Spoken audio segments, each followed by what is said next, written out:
Assalamualaikum warahmatullahi wabarakatuh. Silakan buat teman-teman yang mau ikut kuliah online Dr. Tifa, silakan untuk masuk ke Facebook Dr. Tifa Live. Ini saya udah lama sekali nggak call ya teman-teman ya. Dari terakhir call Facebook Live itu terakhir di tahun 2021, udah lama sekali. Jadi agak grogi juga ini. Yang view baru satu. Ingatkan teman-teman ya, kuliah online Dr. Tifa, call Dr. Tifa yang pada waktu masa-masa pandemi sangat aktif saya lakukan dari mulai awal 2020 sampai terakhir 2021 ya, karena saya sering nggak bisa melakukan Facebook Live secara langsung gitu kan, jadi saya pindah ke channel YouTube saya. Ini sambil nunggu teman-teman yang mau masuk dan sambil saya nunggu ya. Enak kan kalau temennya banyak. Silakan teman-teman sambil Anda bisa komentar juga. Ayo teman-teman, silakan Anda masuk. Ini adalah call yang biasanya sih diikuti oleh 7 ribuan views, 7 ribuan peserta ya. Ini baru 5. Saya masih menunggu teman-teman semuanya. Mungkin udah lama ya kita nggak call secara live di Facebook, jadi mungkin teman-teman juga sama kayak saya agak grogi juga. Silakan teman-teman untuk masuk. Hari ini saya insya Allah ini hari pertama ya di tahun 2023, akhir tahun 2023. Insya Allah saya akan memulai lagi call ya. Kalau 3 tahun yang lalu sejak 2020 2021 ya, kita memang fokus kepada pengobatan manusia ya, karena pada saat itu memang kita menghadapi ancaman pandemi ya. Kalau sekarang ini saya akan bergerak kepada lebih luas lagi ya di Facebook buat teman-teman semuanya, dan para follower saya ini kalau nggak salah ada 51 ribuan orang. Friend saya ada kurang lebih ada hampir 5.000 orang ya. Ini persembahan saya untuk Anda semuanya. Bebas, silakan Anda bisa mengikuti, dan mudah-mudahan kita bisa Facebook Live seperti ini setiap hari insya Allah. Dan topik utamanya untuk Facebook Live call-nya Dr. Tifa adalah tentang bagaimana kita mengobati bangsa ini ya. Karena sekarang ini yang sakit bukan hanya tubuh manusia, bukan hanya tubuh kita, tetapi bangsa dan negara ini. Dan seperti yang di bawah sadar Anda, mungkin Anda juga merasakan bahwa Anda menunggu-nunggu saat Anda memilih Presiden 2024-2029 kan. Anda menunggu-nunggu masa itu datang, tanggal itu datang di tanggal 14 Februari 2024 insya Allah.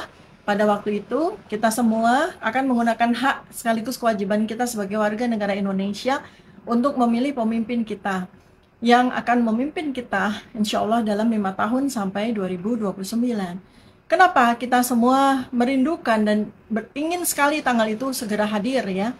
Kenapa? Karena kita ya, Anda semuanya dari kita itu, bawah sadar kita merasa bahwa bangsa kita sakit, negara kita sakit, dan kita ingin pemimpin baru itu menjadi obat manjur untuk menyembuhkan sakitnya bangsa ini, sakitnya negara ini ya. Itu bawah sadar Anda. Makanya Anda sekarang ini ya, dengan di hari kemarin kan sudah diputuskan ada 3 pasang capres dan cawapres ya, dengan nomor urut 1, 2, dan 3. Nomor urut 1 adalah Amin, Anies Baswedan, dan Caimin ya. Kemudian yang kedua adalah pasangan Prabowo dan Gibran Rakabuming, dan yang nomor 3 adalah pasangan Ganjar dan Mahfud MD ya kan gitu. Nah, mungkin di antara Anda semuanya akan memilih antara nomor 1, nomor 2, nomor 3 ya. Itu terserah Anda ya. Saya sendiri sudah memutuskan pilihan saya di nomor 1 ya. Tapi Anda silahkan ya, karena Anda punya hak untuk memilih, seperti saya juga punya hak untuk memilih. Tapi karena kita masih ada jeda waktu, masih ada waktu 90 hari ya, untuk sampai di tanggal 14 Februari 2024 ya. Saya tentu saja merasa saya punya kesempatan, merasa saya punya waktu untuk bisa mengajak Anda semua untuk sama-sama memilih sesuai dengan pilihan saya ya. Tapi itu bukan topik utama pada call live Dr. Tifa, tapi saya ingin men-sharingkan bagaimana cara kita untuk mencari pemimpin yang terbaik buat bangsa ini. Ya, teman-teman ya. Oh ya, teman-teman silakan kalau ada yang mau ditanyakan langsung aja di komen ya. Anda punya komentar apa atau Anda punya pertanyaan apa untuk saya, silakan Anda langsung kasih komentar atau langsung menuliskan pertanyaan Anda ya. Mudah-mudahan saya bisa menjawab pertanyaan Anda. Baik, nah jadi topik yang akan saya sampaikan kepada Anda sore hari ya atau pokoknya setiap saat saya punya waktu, saya akan Facebook Live adalah bagaimana kita mencari pemimpin yang terbaik untuk bangsa dan negara ini, terutama ketika kita saat ini, bangsa dan negara kita saat ini sedang dilanda sakit ya, dan tentu saja kita mengharapkan pemimpin kita itu ya, quote and quote, itu menjadi obat yang manjur untuk mengobati sakitnya bangsa dan negara ini. Begitu ya. Nah, karena itu maka semestinya ya, Anda tidak boleh gegabah untuk memilih siapa yang nanti akan Anda coblos. Apakah pasangan nomor 1, nomor 2, atau nomor 3 ya. Jadi silahkan Anda melakukan pilihan setelah Anda memiliki ilmunya, setelah Anda memiliki infonya, setelah Anda memiliki data-datanya, dan karena itu maka Anda kemudian tetapkan bahwa pasangan atau pilihan yang akan Anda pilih nanti itu benar-benar insya Allah akan menjadi obat yang manjur bagi kesembuhan bangsa dan negara ini, gitu ya teman-teman ya. Jadi ada kriteria-kriteria yang kita masih punya 90 hari untuk belajar. Untuk belajar menentukan, mengidentifikasi variabel-variabel apa, data-data apa yang harus Anda dapatkan sebanyak mungkin, sedetail mungkin kepada 3 pasangan tersebut, yang variabel-variabel itu harus Anda tentukan mulai dari sekarang. Ya, kita membuat checklist. Jadi ini pelan-pelan setiap saat saya akan memandu Anda, ya, akan memberikan pandangan saya kepada Anda tentang variabel-variabel apa yang sebaiknya akan diisi, ya, checklistnya itu oleh pasangan capres dan cawapres pilihan Anda.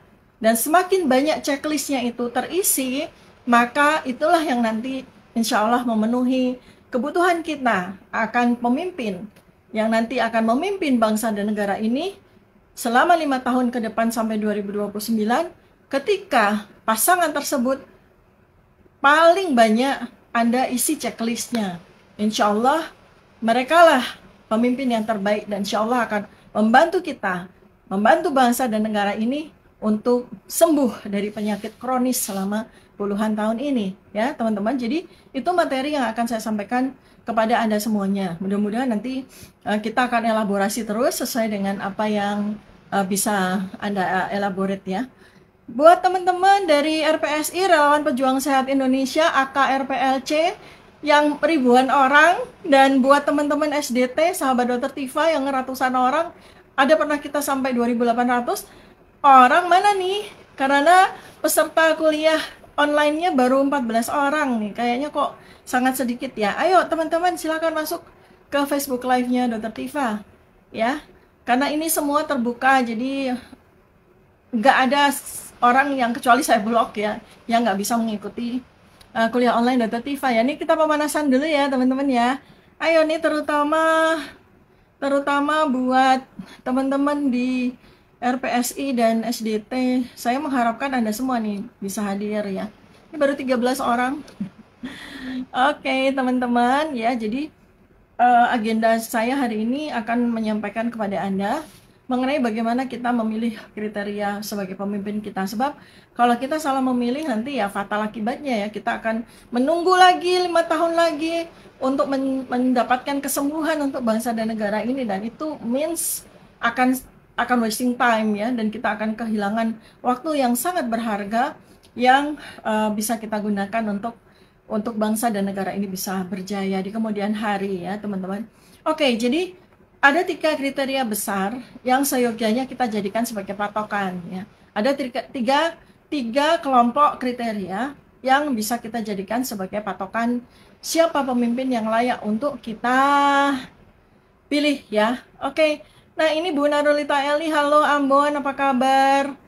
Dulu kita suka ini ya, isi absen ya dengan menuliskan kota Anda, daerah Anda, silakan teman-teman. Bu Ita dari mana, silakan Anda pilih. Jadi biar kenalan sama teman-teman yang lain. Bu Enda, Bu siapa lagi nih? Ayo silakan. Bapak-bapak, ibu-ibu. Bu Celi dari Surabaya, silakan. Sehingga teman-teman juga langsung tahu, wah ternyata kita ini di seluruh Indonesia ya, bahkan ada beberapa teman-teman yang biasanya dari luar negeri juga hadir untuk bisa mengikuti call Dr. Tifa ya. Oke. Nah, teman-teman, ada 3 kelompok kriteria yang bisa Anda jadikan sebagai checklist, sebagai patokan buat Anda untuk memilih siapa dari nomor 1, nomor 2, dan nomor 3 ya. Pertama, kalau menurut ajaran agama Islam ya, itu pemimpin ya, siapa yang menjadi pemimpin itu sudah ada kriterianya. Kriterianya ada 4 ya. Kriterianya ada 4. Jadi Anda bikin checklistnya tuh 4 itu. Dan 4 itu sudah 4 besar ya teman-teman ya. Nggak cuma itu saja, tetapi itu menunjukkan sebuah keempat karakter yang 4-empatnya harus dimiliki oleh seorang pemimpin. Apalagi pemimpin yang nanti akan kita pilih itu adalah pemimpin besar, teman-teman. Pemimpin besar, karena mereka lah berdua ini akan memimpin negara yang besar, yaitu negara kita tercinta Indonesia. Jadi mereka ini bukan pemimpin yang main-main, bukan pemimpin yang kacang-kacangan, ya. Mereka adalah pemimpin besar. Karena itu maka siapapun yang akan kita pilih harus kita pantaskan. Jangan sampai orang yang tidak punya kriteria menjadi pemimpin besar akan kita panggungkan, akan kita taruh di kursi yang terlalu besar untuk dia gitu loh. Kursi kebesaran yang terlalu besar untuk dia. Jangan sampai itu terjadi. Ya, baik. Jadi kriteria yang pertama itu adalah sesuai dengan apa yang diajarkan oleh agama saya, Islam ya. Bagaimana seorang pemimpin itu memiliki 4 kriteria besar ini ya. Ya, dan itu yang harus kita jadikan sebagai patokan. Teman-teman silakan. Oh iya, halo Bu Un, assalamualaikum. Kenapa yang teman-teman pada nggak bisa masuk? Kenapa ya? Ayo teman-teman, saya tunggu ya. Seru kalau kita banyak sampai beribu-ribu kayak dulu. Dulu tuh kalau call langsung 7.800, 10.000, 11.000, seru sekali kan? Kalau banyak gitu kita jadi seneng gitu. Saya sambil nunggu ya teman-teman ya. Nanti kita akan selesai kalau ada terdengar azan maghrib Jakarta ya teman-teman. Buat teman-teman yang ada di daerah Indonesia Tengah dan Timur, saya ucapkan selamat menunaikan ibadah maghrib, sholat maghrib, dan yang timur tentunya sudah sholat isya ya.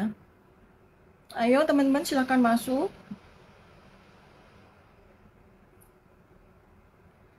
Silakan.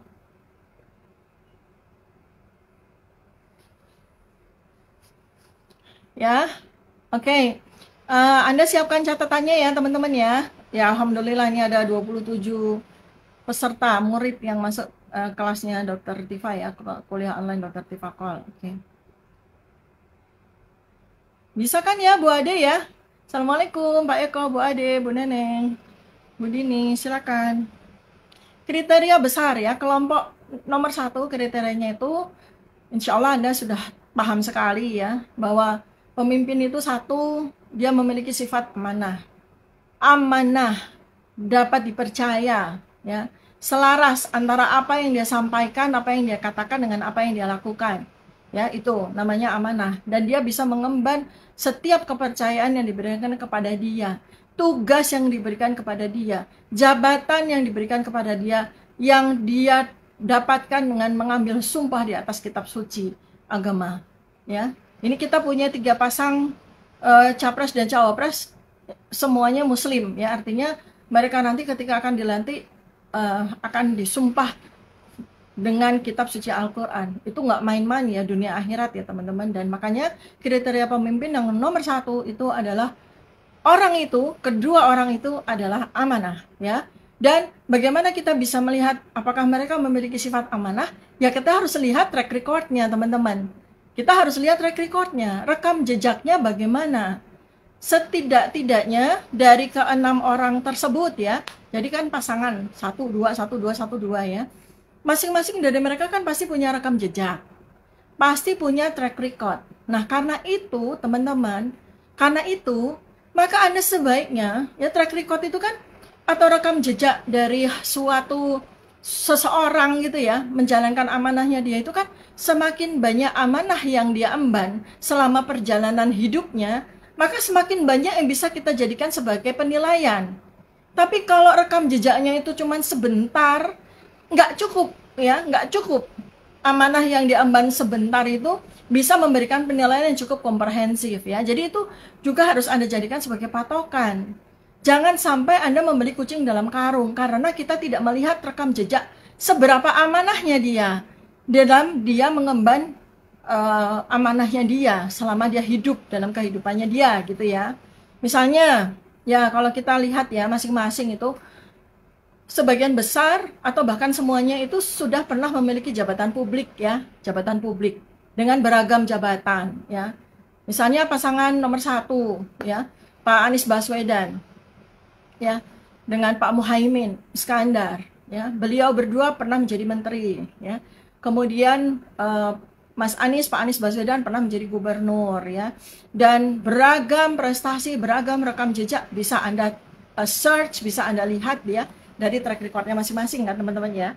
Nah, kemudian dari Caimin, Pak Muhaimin Iskandar, Anda juga bisa lihat track recordnya. Kemudian pasangan nomor 2 ya, Pak Prabowo Subianto. Seperti Anda tahu, selama 4 tahun, hampir 5 tahun ini beliau menjabat sebagai Menteri Menhan ya, Menhan, dan kemudian beliau memiliki rekam jejak sebagai calon presiden dan 1 kali calon wakil presiden berkali-kali, dan itulah menjadi rekam jejak seberapa tangguhnya beliau di dalam mengikuti kompetisi pemilu pencapresan ini gitu kan.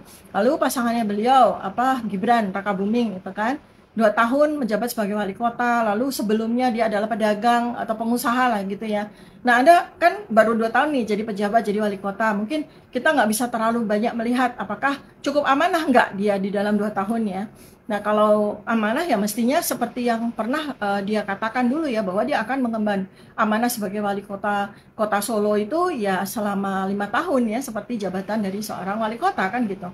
Tapi setelah 2 tahun dia pengen jadi wapres ya. Nah, ini kita bikin aja penilaian apakah dengan itu tuh seseorang bisa dikategorikan amanah atau tidak gitu. Nah, sebelumnya apa dia rekam jejaknya, track recordnya apa? Oh, pedagang, dia adalah pengusaha atau pebisnis gitu kan. Bagaimana dia menjalankan amanahnya dia sebagai pebisnis? Apakah usahanya itu berhasil?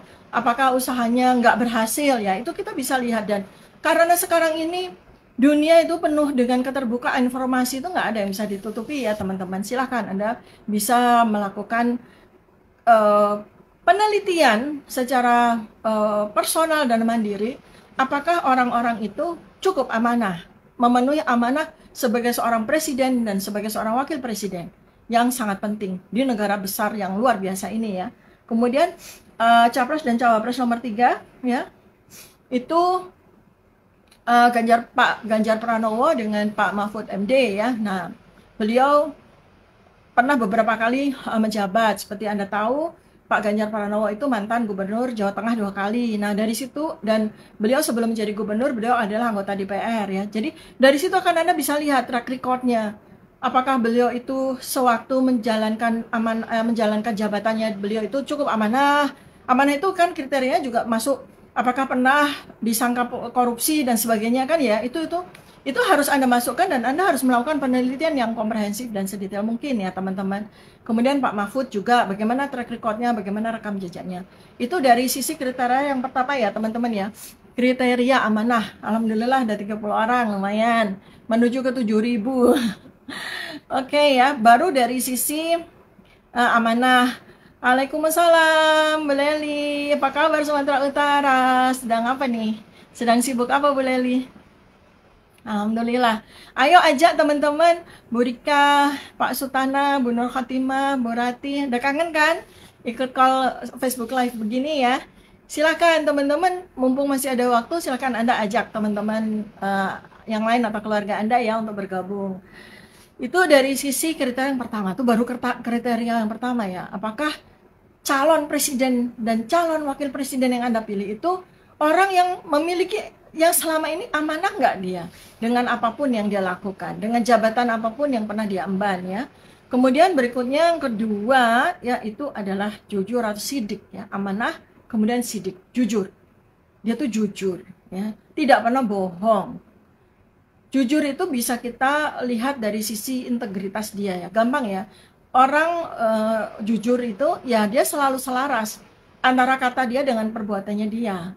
Ya, dia tidak menyembunyikan apapun sesuai dengan jabatan ataupun amanah yang dia emban. Kalau dia berhasil ya dia katakan berhasil, kalau dia gagal ya dia katakan gagal, dan bagaimana review atas kegagalannya, apakah dia ingin memperbaiki kegagalannya. Bukan kemudian kegagalan-kegagalan itu dia tutup-tutupin dengan kebohongan gitu ya. Nah itu berarti kan dia nggak sidik ya, berarti dia tidak jujur.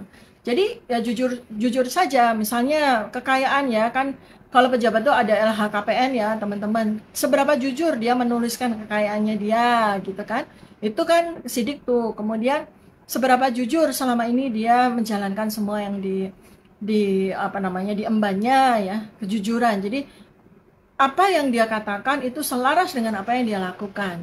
Apa yang dia lakukan ya selaras dengan apa yang dia katakan, jujur ya. Itu berkaitan dengan integritas. Kemudian cerdas ya, fatonah. Jadi nih teman-teman ya, kenapa fatonah atau cerdas itu sangat penting di masa 2024 sampai 2029 teman-teman ya. Anda mungkin masih ingat ya bahwa salah satu capres yang sekarang ini maju lagi, Pak Prabowo Subianto, sekian tahun yang lalu ketika di 2014 beliau juga mencalonkan diri sebagai capres ya waktu itu.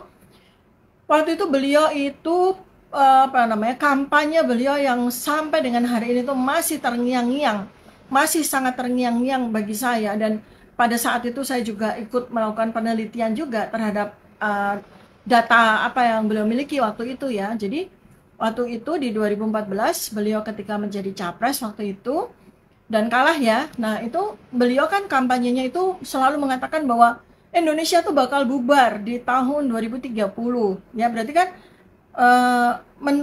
artinya 5 tahun antara 2024 sampai 2029 itu kan, itu berarti kan menuju kepada kehancuran nih kalau kita mengikuti data yang disampaikan oleh Pak Prabowo kan.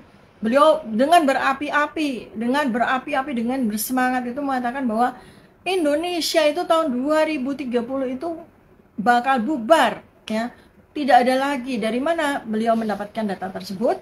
Itu dari sebuah buku ya yang beliau baca waktu itu, dapat di salah satu toko buku di New York kalau nggak salah, ketika beliau sedang melakukan perjalanan ke Amerika. Lalu beliau melihat buku tersebut dan kemudian di buku tersebut kan memang tertulis ya bahwa di tahun 2030 ketika terjadi Perang Dunia Ketiga, pada saat itu di buku tersebut ya dikatakan bahwa epicentrum dari Perang Dunia Ketiga itu ada di daerah yang dulu disebut sebagai Indonesia. Nah dari situlah kemudian simpulannya bahwa menurut beliau Indonesia itu sudah nggak ada lagi tahun 2030. Nah berarti kalau seandainya beliau saat ini pun masih meyakini apa yang dikatakan di 2014, artinya dikatakan 9 tahun yang lalu ya kan, berarti kan kita tentunya kan tidak kemudian membiarkan bahwa Indonesia tuh bakal hancur, bakal hilang dari peta di tahun 2030 kan. Mestinya kalau menurut saya Pak Prabowo sebaiknya ketika sekarang ini mengajukan diri sebagai capres lagi ya beliau mengikuti aja dengan apa yang dikatakan waktu itu 2014. Kenapa saya mau maju capres lagi? Karena saya itu tidak mau Indonesia hancur misalnya gitu ya. Itu kan luar biasa itu kan. Artinya kalau kita lihat, artinya kita meyakini atau kita ikut percaya dengan apa yang dipercaya oleh Pak Prabowo waktu itu di tahun 2014 bahwa sesuai dengan novel yang namanya Ghost Fleet gitu ya, yang menyatakan di situ Indonesia bakal hancur. Nah berarti ada dua kemungkinan kan ini teman-teman ya.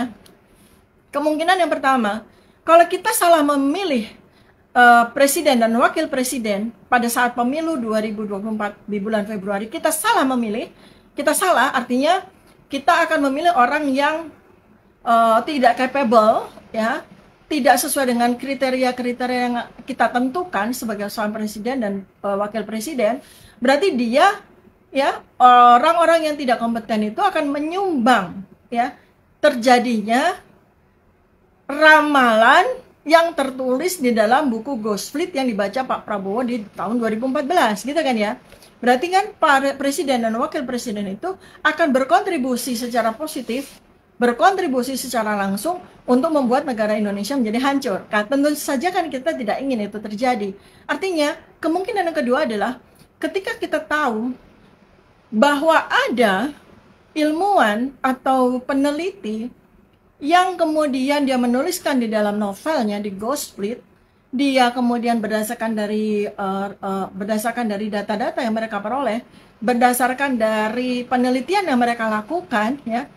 Jadi yang menuliskan buku Ghost Fleet itu kan 2 orang peneliti, ya, peneliti. Nah, jadi kalau seandainya mereka itu memberikan prediksi atau proyeksi bahwa Indonesia itu di tahun 2030 itu akan hancur, maka tentu saja presiden dan wakil presiden yang kita pilih itu adalah orang-orang yang mampu menghindarkan Indonesia itu dari kehancuran yang sudah diprediksi, gitu. Ya. Jadi kehancuran yang sudah diprediksi sejak tahun 2012. Sebab kalau nggak salah buku itu sudah lama sekali, ya, buku Ghost Fleet itu sudah lama sekali.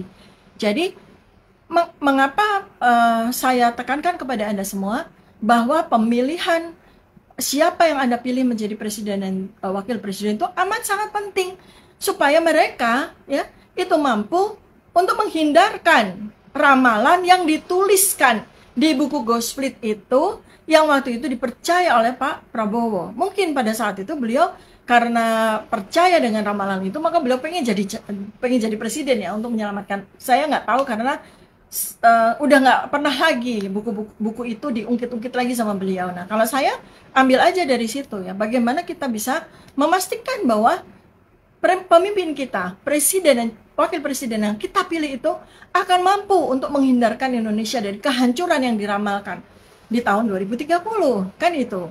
Maka dari ke-6 orang ini, dan dari ketiga pasang ini, pasangan 1, 2, dan 3, kita harus benar-benar sangat detail di dalam mengamati rekam jejak mereka, mengamati track record mereka. Sehingga kita yakin bahwa Indonesia itu akan dibawa ke tempat yang tepat.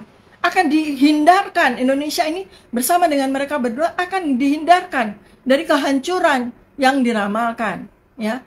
Alih-alih hancur, bahkan kedua orang ini dengan kapabilitas yang mereka miliki, dengan sifat amanah yang mereka miliki, dengan sifat sidik yang mereka miliki, dengan sifat fatonah atau kecerdasan yang mereka miliki, maka mereka akan bisa menghantarkan Indonesia kepada kejayaan. Harusnya kan begitu. Maka kriteria yang ketiga yaitu fatonah atau cerdas itu harus menjadi kriteria yang kita pantengin betul-betul dengan sangat detail kepada ke-6 orang ini, ya.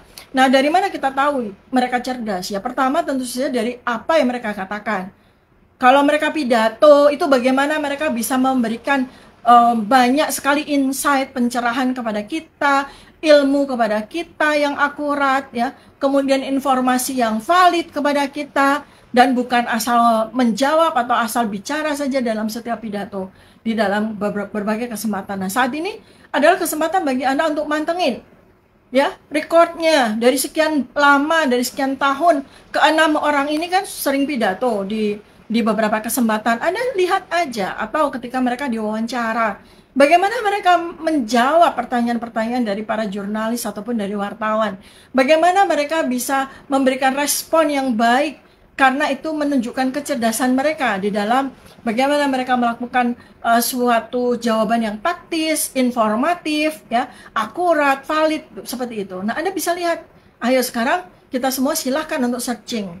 Dari ke-6 orang ini gimana nih kalau mereka pidato? Pantengin. Apakah menunjukkan kecerdasan nggak? Menunjukkan sifat fatonah nggak?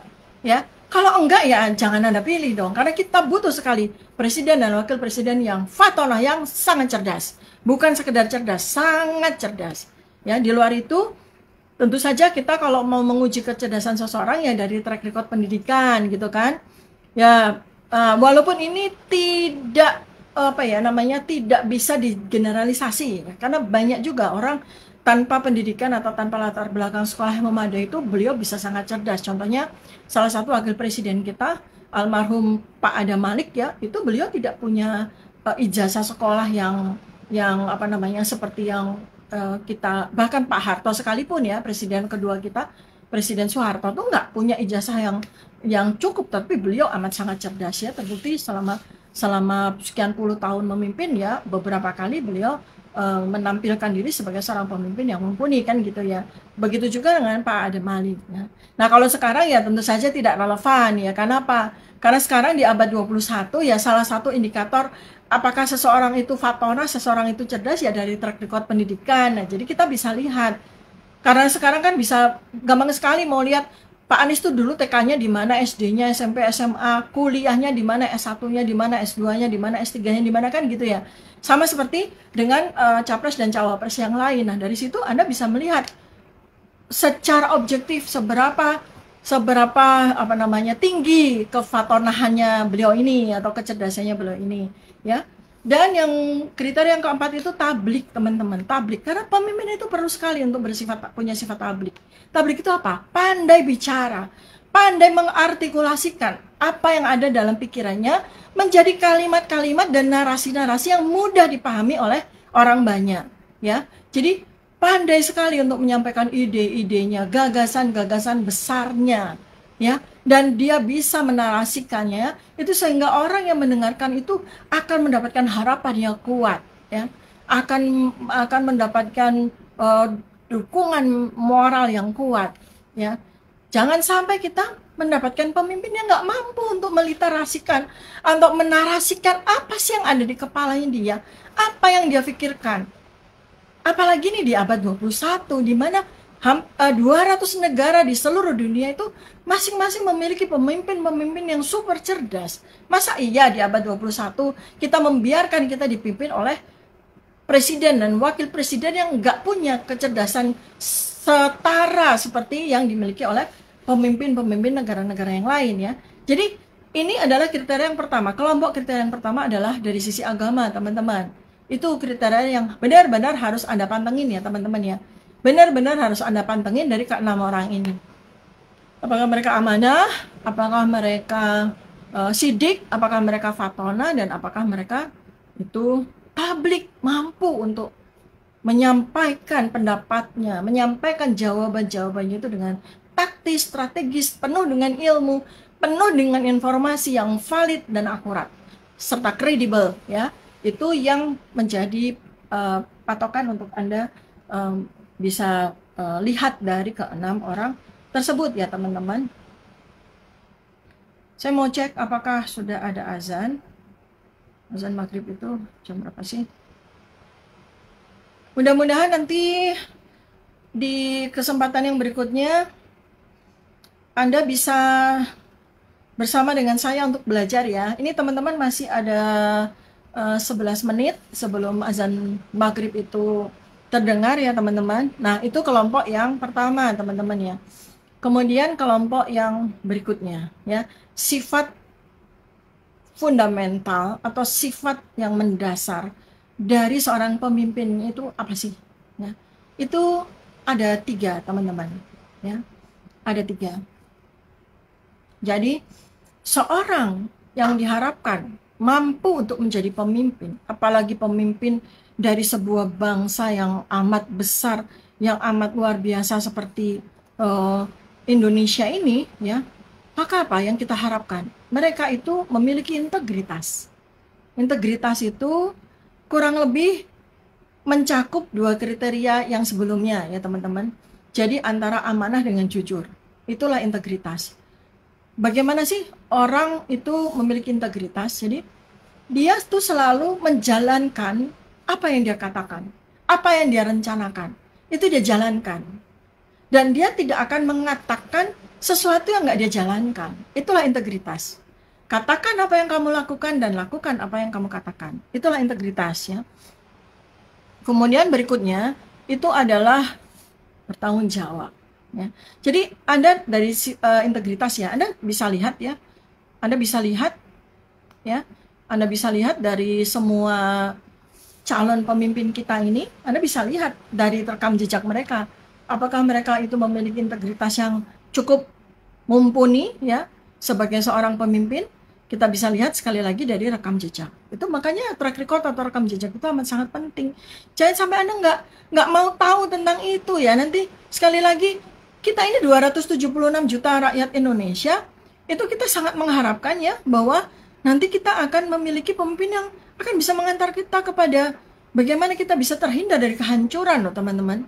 Ya, itu yang benar-benar harus kita pahami dengan baik, dan kita nggak boleh apa ya, nggak boleh masa bodoh gitu loh. Kita nggak boleh masa bodoh teman-teman. Ini tanggung jawab sekaligus hak kita untuk memilih, untuk mendapatkan pemimpin yang hebat ya. Nah, kemudian dari sisi integritas, selalu tanggung jawab. Nah, tanggung jawab itu kan kaitannya juga dengan amanah juga ya. Apakah dia memang bisa menjadi seseorang yang bertanggung jawab dengan apa yang dia emban, dengan jabatan yang dia emban? Bagaimana dia bisa menjalankan tanggung jawab dia? Baik, bagaimana dia menjadi seorang pemimpin di masa lalunya yang bisa kita jadikan sebagai kriteria di masa mendatang. Dan ini sangat butuh jam terbang teman-teman ya. Orang yang integritasnya tinggi, bukan sekedar orang yang berintegritas loh ya. Orang yang integritasnya tinggi, orang yang kejujurannya luar biasa, orang yang tanggung jawabnya sangat hebat, itulah yang seyogyanya, yang sebaiknya, yang sewajibnya kita pilih sebagai pemimpin di masa depan ya. Jadi Anda ingat baik-baik ya, ini karena udah jelang maghrib, jadi udah kedengaran nih persiapan untuk azan maghrib di Jakarta ya teman-teman ya. Jadi pertama kita pastikan ya, Anda bikin checklist siapa-siapa yang Anda pilih itu, apakah dia memiliki sifat kelompok 4 itu ya. Pertama, dia memiliki sifat amanah, enggak. Dia memiliki sifat sidik atau jujur, enggak. Dia itu fatona atau cerdas, enggak ya. Nah, kemudian dia tablik, enggak. Dia mampu untuk bicara dengan baik dan dipahami oleh orang, mampu untuk menyampaikan segala hal ihwal tentang Indonesia di mata internasional juga dengan baik. Itulah tablik. Dan keempat ini nggak bisa salah satu, salah dua, atau salah tiga, nggak. Harus keempat-empatnya dimiliki oleh pemimpin kita yang akan kita pilih. Kemudian kriteria berikutnya adalah karakteristik fundamental yang dimiliki oleh seorang pemimpin. Yang pertama adalah integritas, kedua adalah kejujuran, dan ketiga adalah tanggung jawab. Ya teman-teman, insya Allah mudah-mudahan ada waktu esok hari, saya diberikan kesehatan, Anda juga, kita lanjutkan ya dengan topik yang sama supaya benar-benar Anda bisa jadikan sebagai patokan bagi kita untuk memilih siapa pemimpin kita di tanggal 14 Februari 2024 ya. Syukur-syukur setelah Anda dengarkan apa yang saya sampaikan di hari ini, Anda juga sudah dapat pilihan seperti saya ya. Satu ya, saya sudah memilih dari 1, 2, 3, saya memilih satu dengan semangat dan keyakinan yang tinggi. Karena pasangan yang saya pilih, pasangan nomor 1 ini, insya Allah sudah memenuhi kriteria, 4 kriteria sesuai dengan agama dan 3 kriteria itu. Silakan ya, Anda bisa juga memiliki pandangan yang lain, tetapi saya akan membuat Anda sesuai dengan harapan kita untuk mendapatkan pemimpin sesuai dengan apa yang kita inginkan untuk membawa Indonesia kepada kemajuan, menghindarkan Indonesia dari kehancuran. Sekian, terima kasih banyak teman-teman. Ya, insya Allah kita akan ketemu esok hari. Mudah-mudahan bermanfaat buat kita semua ya. Dari 27 orang yang hadir pada hari ini, mudah-mudahan esok pagi bisa jadi 2.700.